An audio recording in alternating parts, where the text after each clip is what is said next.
ঐকমত্য কমিশনের সুপারিশে জুলাই চার্টার বাস্তবায়নের পর ডিসেম্বরেই হতে পারে জাতীয় নির্বাচন, দুবাইয়ে প্রধান উপদেষ্টা। We go to the political parties and so on, see which are the recommendations all agree, so that we take that as a charter and then implement that and hold an election. Election will be held as early as probably December of this year. আগে স্থানীয় সরকার vote চায় জামায়াত, বিএনপির ভিন্ন মত। আনুপাতিক পদ্ধতির প্রস্তাব প্রত্যাখ্যান। আনুপাতিক প্রতিনিধিত্ব হারে যে নির্বাচনের ব্যবস্থা আধুনিক গণতান্ত্রিক বিশ্বে প্রায় 60টির অধিক দেশে এটা প্রচলিত আছে। জনগণের আকাঙ্ক্ষাই হচ্ছে স্থানীয় সরকার নির্বাচনটা আগে হোক। এটাতেও আমরা একেবারেই একমত নই। এগুলো তো আমরা সমস্ত রাজনৈতিক বিবেচনায় দেশকে আরো ভঙ্গুর অবস্থায় নিয়ে যাওয়ার একটা পরিকল্পনা ছাড়া কিছু না। আনুপাতিক হারে নির্বাচনের কোনো ব্যবস্থাকে আমরা সমর্থন করবো না। কারণ দেখছিলেন প্রধান শিরোনাম। রাতের সময় সঙ্গে আছি আমি গোলাম রাব্বি এবং আমি আফরোজা মৌটুসী। এবার অন্যান্য শীর্ষ সংবাদ। বন্দি বিনিময় চুক্তির আওতায় শেখ হাসিনাকে ফেরাতে ভারতে নথি পাঠিয়েছে সরকার। জুলাই গণহত্যা নিয়ে জাতিসংঘ প্রতিবেদনকে ঐতিহাসিক দলিল আখ্যা প্রসিকিউশনের। 15 বছরে সব গুম খুনের বিচার দাবি ভুক্তভোগী পরিবারগুলোর। বিলুপ্তি চান র্যাবের। বিশ্ববাসী আয়নাঘর দেখলো নির্লজ্জের মতো অস্বীকার করছে ফ্যাসিবাদী শক্তি, বললেন উপদেষ্টা আসিফ। হাজার কোটি টাকার সন্দেহজনক লেনদেনের প্রমাণ। সাবেক অর্থমন্ত্রী মোস্তফা কামাল ও পরিবারের বিরুদ্ধে দুদকের 4 মামলা। মিলেছে অবৈধ সম্পদের তথ্য।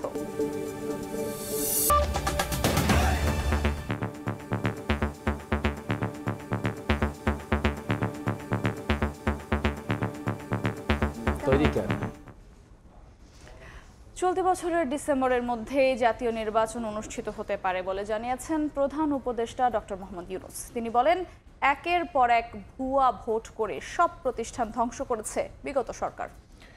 দুবাইয়ে ওয়ার্ল্ড গভর্নমেন্ট সামিটের এক অধিবেশনে প্রধান উপদেষ্টা বলেছেন, জাতীয় ঐকমত্য কমিশনের সুপারিশের মধ্যে রাজনৈতিক দলগুলো যেসব বিষয়ে একমত হবে সেগুলো নিয়ে একটা চার্টার তৈরি করা হবে, আর তা বাস্তবায়ন করে অন্তর্বর্তী সরকার নির্বাচন দেবে বলে জানিয়েছেন প্রধান উপদেষ্টা।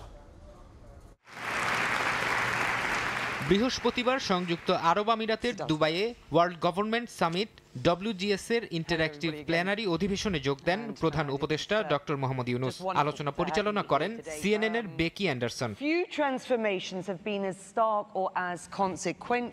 শেখ হাসিনা সরকার পতনের আগের প্রেক্ষাপট, বর্তমান চ্যালেঞ্জ সম্পর্কে অধিবেশনে প্রশ্ন করা হয় প্রধান উপদেষ্টাকে। এ সময় তিনি গত 15 বছরে বাংলাদেশের সাধারণ মানুষের ভোটাধিকার হরণ, অর্থনীতি ও আইন শৃঙ্খলা ব্যবস্থা ধ্বংস করা হয়েছে বলে মন্তব্য করেন। For 15-16 years she was ruling the country without election. She had fake elections without any voters and so on. Destroyed the economy, destroyed the banking system, and a series of everything. So the people rebelled against it, and that's how it happened. বাংলাদেশের জাতীয় নির্বাচন চলতি বছরের ডিসেম্বরের মধ্যেই অনুষ্ঠিত হতে পারে বলে আবারও জানিয়েছেন প্রধান উপদেষ্টা। তিনি বলেন, সংস্কার কমিশনগুলোর সুপারিশের মধ্যে রাজনৈতিক দলগুলো যেসব বিষয়ে একমত হবে সেগুলো নিয়ে একটি চার্টার তৈরি করা হবে, আর তা বাস্তবায়ন করে জাতীয় নির্বাচন দেবে অন্তর্বর্তী সরকার। Now we have what we call consensus building commission, so that we go to the political parties and so on, see which are the recommendations all agree, so that we take that as a charter and then implement that and hold an election. Election will be held as early as probably December of this year. এদিন world government সামিটের ফাঁকে doctor ইউনূসের সঙ্গে সাক্ষাৎ করেন আরব আমিরাতের স্বাস্থ্যমন্ত্রী আব্দুল রহমান বিন আল wise. গুরুত্বপূর্ণ এই সম্মেলনে যোগ দেওয়ার জন্য প্রধান উপদেষ্টাকে ধন্যবাদ জানান তিনি। ভবিষ্যতে দুই দেশের মধ্যে স্বাস্থ্য, বাণিজ্য সহ বিভিন্ন খাতে যোগাযোগ সম্প্রসারিত হবে বলেও জানান ওয়াইস। ফরহাদ চৌধুরী, সময় সংবাদ। আগে স্থানীয় সরকার নির্বাচন চায় জামায়াত ইসলামী। সংস্কার ছাড়া জাতীয় নির্বাচন চায় না দলটি। এক যুগ পর ইসির সঙ্গে বৈঠক শেষে কথা বলেন জামায়াতের সেক্রেটারি জেনারেল মিয়া গোলাম পরওয়ার। আনুপাতিক হারে নির্বাচন সহ সুষ্ঠু ভোট আয়োজনে কমিশনের কাছে 23 দফা প্রস্তাব দিয়েছে দলটি। এক যুগ পর নির্বাচন কমিশনের সঙ্গে আনুষ্ঠানিক বৈঠক করেছে জামায়াত। দলের সেক্রেটারি জেনারেল মিয়া গোলাম পরোয়ারের নেতৃত্বে 6 সদস্যের প্রতিনিধি দল বৈঠকে অংশ নেয়। বৃহস্পতিবার নির্বাচন ভবনে এ বৈঠকে প্রধান নির্বাচন কমিশনার সহ অন্য কমিশনাররা উপস্থিত ছিলেন। প্রায় 2 ঘন্টা বৈঠক শেষে দলটির সেক্রেটারি জেনারেল জানান, সংখ্যানুপাতিক নির্বাচন করা সহ 23 দফা দাবি জানিয়েছে জামায়াত। আনুপাতিক প্রতিনিধিত্ব হারে যে নির্বাচনের ব্যবস্থা আধুনিক গণতান্ত্রিক বিশ্বে প্রায় 60টির অধিক দেশে এটা প্রচলিত আছে। নির্বাচনকে কালো টাকা এবং পেশি শক্তি থেকে মুক্ত করে ফ্রি ফেয়ার একটা ইলেকশন এবং পার্লামেন্টকে যদি দক্ষ পার্লামেন্টারদের দ্বারা আইন প্রণেতাদের দ্বারা পরিচালিত করতে হয়, তাহলে এই পদ্ধতিটাই বাংলাদেশের জন্য খুবই উপযোগী। নিবন্ধন আইন যেটা করা হয়েছে, এত কঠিন শর্ত পূরণ করে রাজনীতি করার অধিকার কিন্তু খর্ব করা হচ্ছে।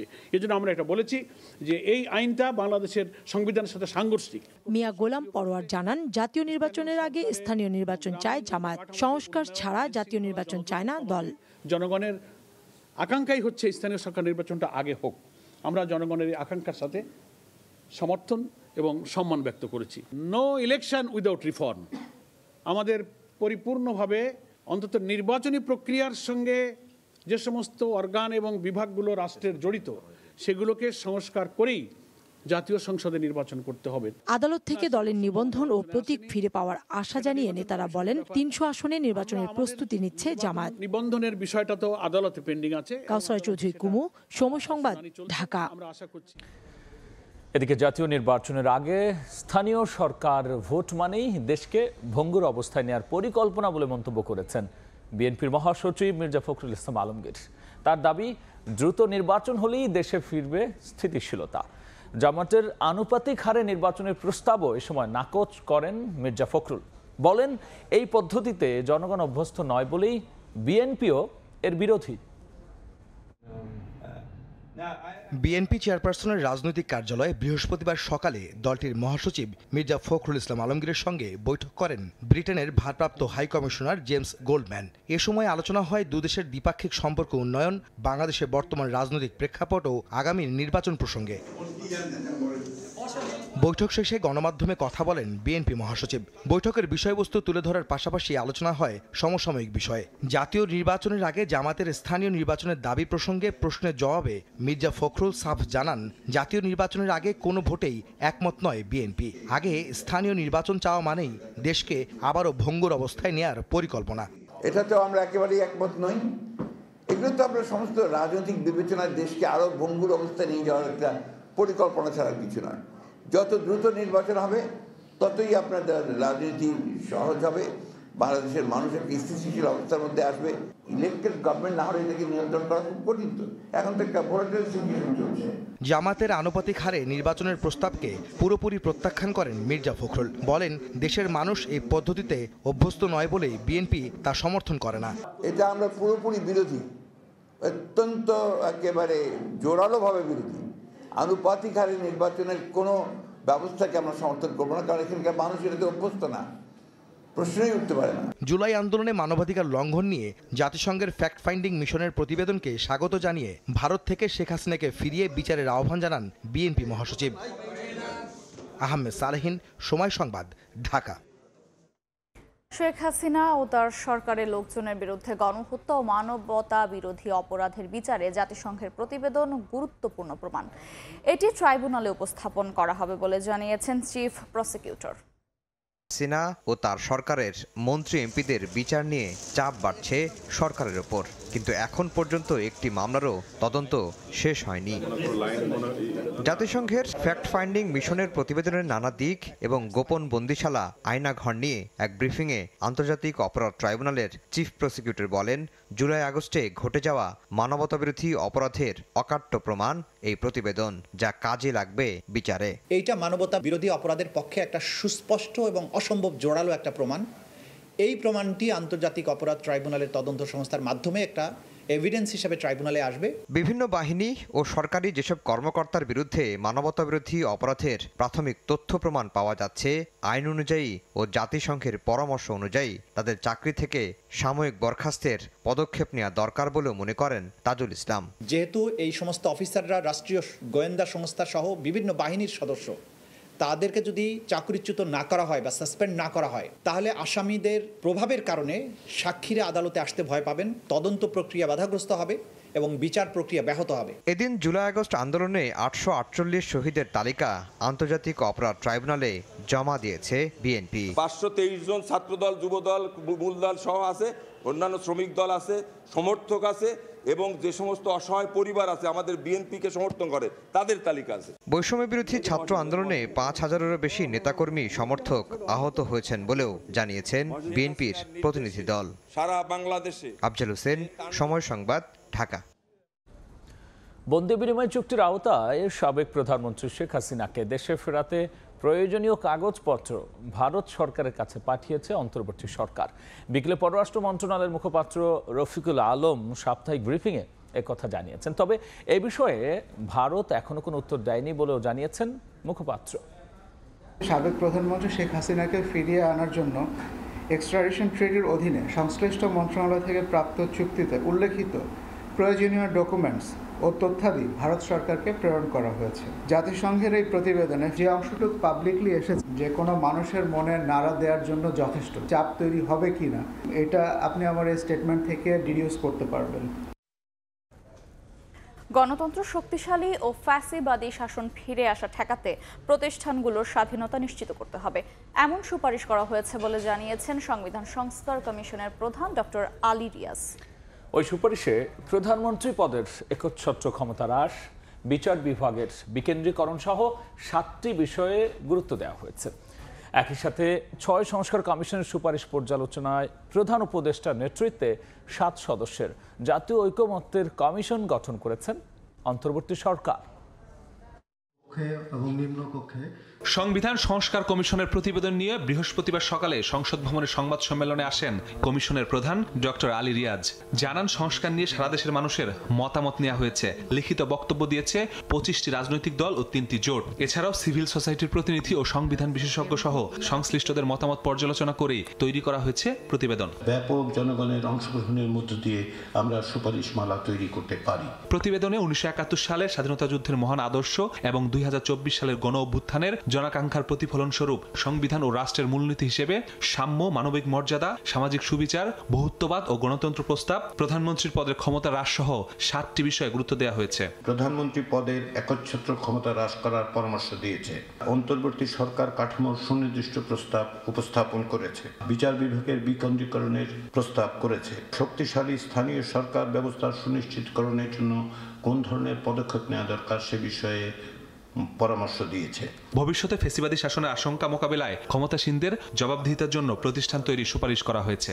একই সঙ্গে 21 বছর হলেই নির্বাচন করতে পারবে বলেও মত দেওয়া হয়েছে। শক্তিশালী গণতন্ত্র তৈরি এবং তাকে স্থায়ী করতে হলে ভবিষ্যতে ফ্যাসিবাদী শাসনের আশঙ্কা মোকাবেলার উপায় হচ্ছে ক্ষমতাসীনদের জবাবদিহিতার জন্য প্রতিষ্ঠান তৈরি করা, সেগুলোর স্বাধীনতা নিশ্চিত করা এবং স্থানীয় পর্যায় থেকে শাসন ব্যবস্থার সর্বস্তরে নাগরিকদের অংশগ্রহণের নিশ্চয়তা বিধান করতে। এদিকে 6 সংস্কার কমিশনের সুপারিশগুলো নিয়ে অধিক পর্যবেক্ষণ ও পর্যালোচনার জন্য প্রধান উপদেষ্টার নেতৃত্বে 7 সদস্যের জাতীয় ঐকমত্যের কমিশন গঠন করেছে অন্তর্বর্তী সরকার। মাসুদুর রহমান, সময় সংবাদ, ঢাকা। শুধু জুলাই আগস্ট হত্যাকাণ্ড নয়, গত 15 বছরের সব গুম খুনের বিচার অন্তর্বর্তী সরকারকে করতে হবে। বিকেলে প্রেস ক্লাবে এক আলোচনা সভায় এই দাবি জানিয়েছেন মানবাধিকার কর্মীরা। পাশাপাশি ডিজিএফআই ও র্যাবকে বিলুপ্ত করার দাবিও জানান তারা। প্রেস ক্লাবে মায়ের ডাক আয়োজিত সভার শুরুতেই দেখানো হয় গোপন বন্দিশালার চিত্র। এ সময় এগুলোর বর্ণনা তুলে ধরেন প্রধান উপদেষ্টার সঙ্গে আয়নাঘর পরিদর্শনে যাওয়া সাংবাদিক তাসনিম খলিল। এটার অফিসিয়াল নাম হলো জয়েন্ট ইন্টারোগেশন সেল, যেটার সাংকেতিক নাম বা কোড নেম হলো আয়নাঘর। গুম হওয়ার পর এখনো যারা ফেরেননি তাদের স্বজনরাও উপস্থিত ছিলেন এই সভায়। তাদের কেউ কেউ 10-12 বছর ধরে আছেন বাবা কিংবা ভাইয়ের অপেক্ষায়।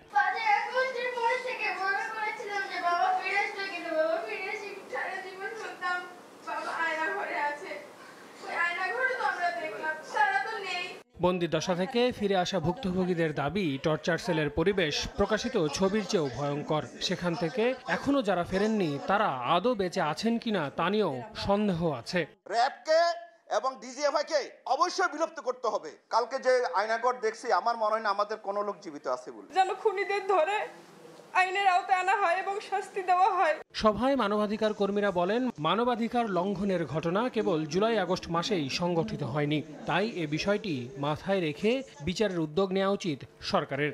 যে জাতিসংঘকে তার যে ফ্যাক্ট ফাইন্ডিং মিশন সেটা এক্সটেন্ড করতে বলা হোক, এটা বাংলাদেশ সরকার থেকে বলতে পারে। যে দায় শেখ হাসিনার আছে সেই দায়ের বিচার যদি আগামী রাষ্ট্রের প্রতিনিধিগণ যা যদি করতে না পারেন, তাহলে ধরে নিতে হবে এই মানবতা বিরোধী অপরাধের ধারাবাহিকতা চলছে।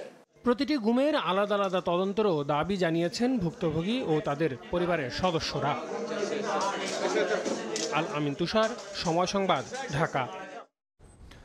বিশ্ববাসী আয়নাঘর দেখলেও ফ্যাসিবাদী শক্তি নির্লজ্জের মতো এখনও এ নিয়ে অস্বীকার করছে বলে মন্তব্য করেছেন যুব ক্রীড়া উপদেষ্টা আসিফ মাহমুদ সজীব ভুঁইয়া। বিকেলে তারুণ্যের উৎসব ঢাকা বিশ্ববিদ্যালয় পর্বের সমাপনী অনুষ্ঠানে তিনি এমন মন্তব্য করেন। বলেন, জুলাই অভ্যুত্থানে ফ্যাসিবাদী শক্তির গণহত্যা যেভাবে আন্তর্জাতিকভাবে সংরক্ষিত আছে, একইভাবে আয়নাঘরও সংরক্ষিত থাকবে। এর মাধ্যমে গুম খুন করে ক্ষমতায় টিকে থাকা ফ্যাসিবাদী শক্তি আজীবন জনগণের শত্রু হিসেবে বিবেচিত হবে।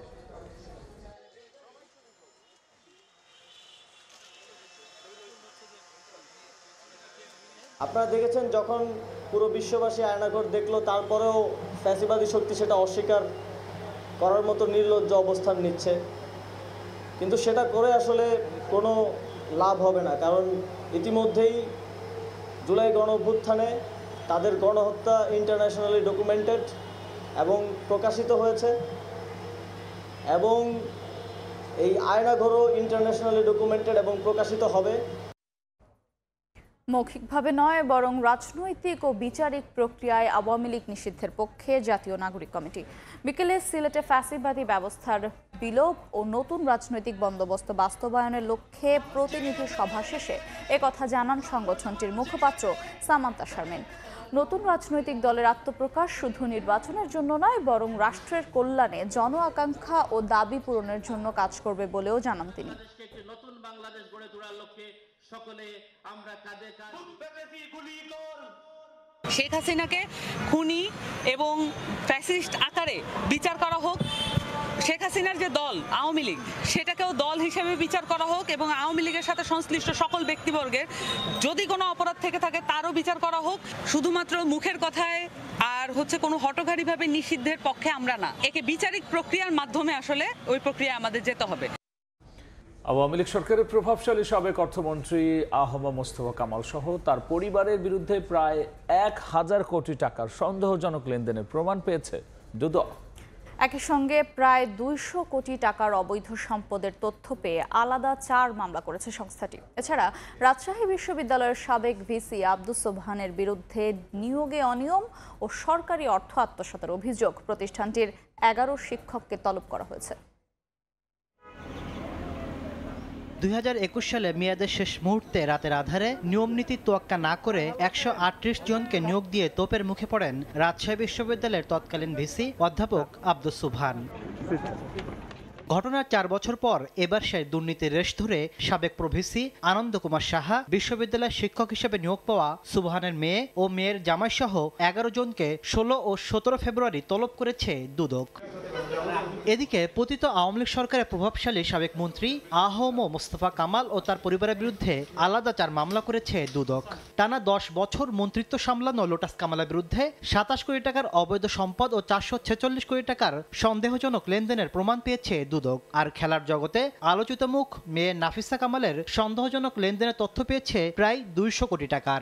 লোটাস কামাল সাবেক অর্থমন্ত্রী পাবলিক সার্ভেন্ট হিসাবে দায়িত্ব পালনকালে ক্ষমতার অপব্যবহার এবং অসাধু উপায়ে জ্ঞাত আয় বহির্ভূত সম্পদ নিজে এবং তার পরিবারের সদস্যবৃন্দ এই অসাধু উপায়ে অর্জিত সম্পদ জ্ঞাতসারে স্থানান্তর, রূপান্তর এবং হস্তান্তর করার অপরাধে তাদের সকলের বিরুদ্ধে পৃথক পৃথকভাবে মামলা রুজুর সিদ্ধান্ত গৃহীত হয়েছে। পলাতক থাকা লোটাস কামাল পরিবারের অবস্থান নিশ্চিত হতে পারলে তাদের গ্রেফতার করা হবে বলে জানিয়েছেন দুদক মহাপরিচালক। যারা এজাহারভুক্ত আসামি থাকবেন, আমাদের তদন্তকারী দল এই বিষয়ে তাদের গ্রেফতারের অভিযান অব্যাহত রাখেন।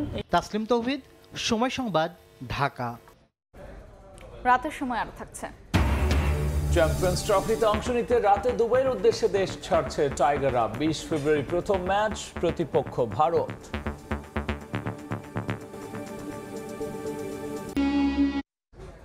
রমজানের আগে ভোজ্য তেল নিয়ে লুকোচুরি, গুদামে পর্যাপ্ত থাকলেও পাচ্ছেন না খুচরা বিক্রেতারা। এই অবস্থায় চট্টগ্রামের খাতুনগঞ্জের পাইকারি বাজারে অভিযান চালিয়েছে ভোক্তা অধিকার সংরক্ষণ অধিদপ্তর। কাগজপত্র না থাকায় জরিমানা করা হয়েছে 2 ডিলারকে। অলরেডি 200 পিসের আমার 1 লিটারের অর্ডার আছে, আর আপনার 2 লিটারই আছে 800 পিসের, কিন্তু আমি গোড়া চাকতা এবং খাতুনগঞ্জে মিলিয়ে পাচ্ছি না। কয়েক দফায় ডিলারের কাছে গিয়েও ভোজ্য তেল না পাওয়ায় ক্ষুব্ধ এই খুচরা বিক্রেতা। তার অভিযোগ, গুদাম ভর্তি তেল থাকলেও লুকোচুরি করছে ডিলাররা।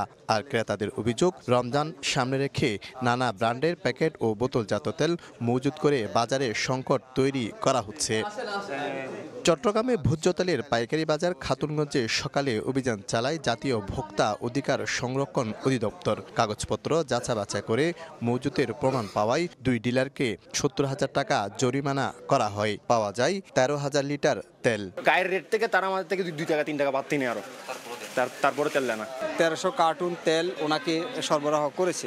200 কার্টুন হয়তো ওনার হিসেবে সরবরাহ হয়ে থাকতে পারে, যদি ডকুমেন্ট নাও দেখাতে পারে এখন, কিন্তু বাদবাকি আরো 400 কার্টুনের হিসেব কোথায় নাই। অভিযুক্ত দোকান মালিক বলছেন, কাগজপত্র না থাকাতেই তাকে জরিমানা করা হয়েছে। কোম্পানি যেটা প্রাইস ওই রেটেই মাল ডেলিভারি করেছে, কিন্তু ডকুমেন্টেশন আমি ওদেরকে উপস্থাপন করতে পারি না, এই জন্য আমাকে জরিমানা করে দিতেছে। অভিযানে বেশ কয়েকটি দোকানে অভিযান চালিয়ে সতর্ক করা হয় ডিলারদের। শফিকুল আলম, সময় সংবাদ, চট্টগ্রাম।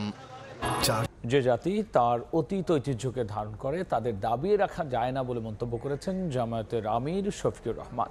বিকেলে সোহরাওয়ার্দী উদ্যানে অমর 21 বইমেলা পরিদর্শনে গিয়ে জামায়াত আমির আরও বলেছেন, অতীত স্মরণের একটি মাধ্যম অমর 21 বইমেলা। মেলার বাকি দিনগুলো সুশৃঙ্খল এবং শান্তিপূর্ণভাবে কাটবে বলেও এ প্রত্যাশা ব্যক্ত করেন তিনি।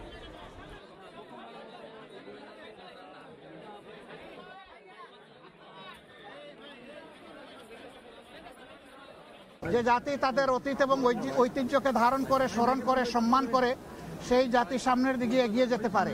যারা স্টল দিয়েছেন তারা পর্যাপ্ত বই পুস্তক রাখবেন। আমরা আশা করব অত্যন্ত শান্তি এবং শৃঙ্খলার ভিতর দিয়ে উৎসব মুখর পরিবেশে বাকি সময়টাও যেন 28 তারিখ পর্যন্ত এইভাবেই অতিবাহিত হয়। সৌদি আরব ও মালয়েশিয়াগামী কর্মীদের জন্য ফ্লাইটের ভাড়া কমিয়েছে বিমান বাংলাদেশ এয়ারলাইন্স।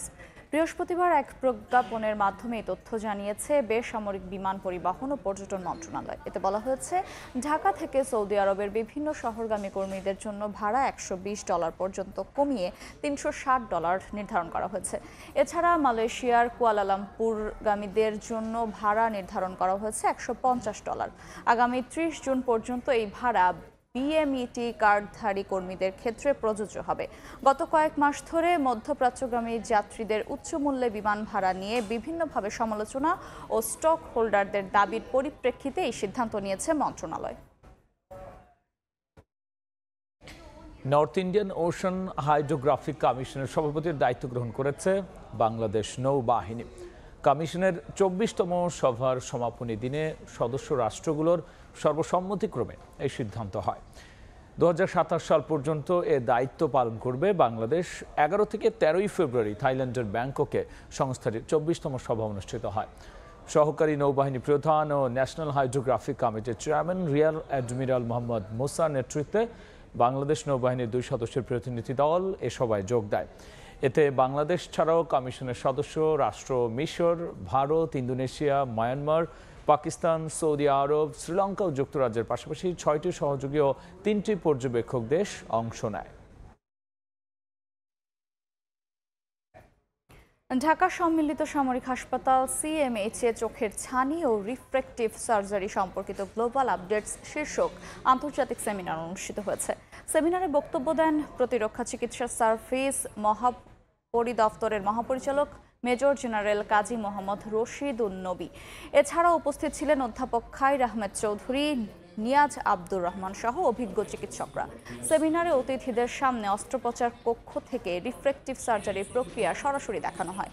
বাংলাদেশে চোখের উন্নত মানের চিকিৎসা ও সরঞ্জাম রয়েছে উল্লেখ করে রোগীদের সব ধরনের বিভ্রান্তি এড়ানোর পরামর্শ দেন বক্তারা। হিমাগারে আলু সংরক্ষণে মূল্য বৃদ্ধির প্রতিবাদে এবার দিনাজপুরে আলু ফেলে বিক্ষোভ করেছেন চাষি ও ব্যবসায়ীরা। সকাল 11টা থেকে দুপুর 1টা পর্যন্ত বীরগঞ্জ বিজয় চত্বর মোড়ে দিনাজপুর পঞ্চগড় মহাসড়কে কর্মসূচি পালন করা হয়। ভুক্তভোগীদের অভিযোগ, চলতি বছর হিমাগারে আলুর প্রতি কেজি ভাড়া রাখা হয় 8 টাকা করা হয়েছে, যা গত বছরের তুলনায় দ্বিগুণ। অথচ এবার প্রতি কেজি আলু উৎপাদনে কৃষকের খরচ হয়েছে 32 থেকে 33 টাকার। বাজারে পাইকারি আলু বিক্রি হচ্ছে 10 থেকে 12 টাকায়। দাম কম থাকায় বিঘা প্রতি 8 থেকে 10,000 টাকা লোকসান গুনতে হচ্ছে বলে জানান তারা। দেখছেন রাতের সময়। চ্যাম্পিয়ন্স ট্রফিতে অংশ নিতে রাতে সংযুক্ত আরব আমিরাতে যাচ্ছে বাংলাদেশ ক্রিকেট দল। রাত 1:30টায় দুবাইয়ের উদ্দেশ্যে দেশ ছাড়ার কথা রয়েছে ক্রিকেটারদের। 20 ফেব্রুয়ারি দুবাই ইন্টারন্যাশনাল স্টেডিয়ামে প্রথম ম্যাচে ভারতের মুখোমুখি হবে টাইগাররা। গত কয়েকদিন মিরপুর স্টেডিয়ামে অনুশীলন করে প্রস্তুতি সেরেছেন শান্তরা। মূল ম্যাচের আগে 17 ফেব্রুয়ারি পাকিস্তান শাহিনসের বিপক্ষে একমাত্র প্রস্তুতি ম্যাচ খেলবে বাংলাদেশ। এই টুর্নামেন্টে সহ-অধিনায়ক হিসেবে দায়িত্ব পালন করবেন মেহেদী হাসান মিরাজ। এ পর্যায়ে শীর্ষ সংবাদ জানিয়ে দিচ্ছি আরেকবার। জুলাই চার্টার বাস্তবায়নের পর ডিসেম্বরেই হতে পারে জাতীয় নির্বাচন। দুবাইয়ের প্রধান উপদেষ্টা বললেন, ভুয়া ভোট দিয়ে সব প্রতিষ্ঠান ধ্বংস করেছে বিগত সরকার। আগে স্থানীয় সরকার নির্বাচন চায় জামায়াত, সংস্কার ছাড়া সংসদ ভোটে না। নির্বাচন বিলম্বে দেশকে ভঙ্গুর করার পরিকল্পনা দেখছে বিএনপি, আনুপাতিক ভোটের প্রস্তাব নাকচ। এবং বন্দি বিনিময় চুক্তির আওতায় শেখ হাসিনাকে ফেরাতে ভারতে নথি পাঠিয়েছে সরকার। জুলাই গণহত্যা নিয়ে জাতিসংঘ প্রতিবেদনকে ঐতিহাসিক দলিল আখ্যা প্রসিকিউশনের। এই ছিল রাতের সময়। সঙ্গী থাকুন সময়।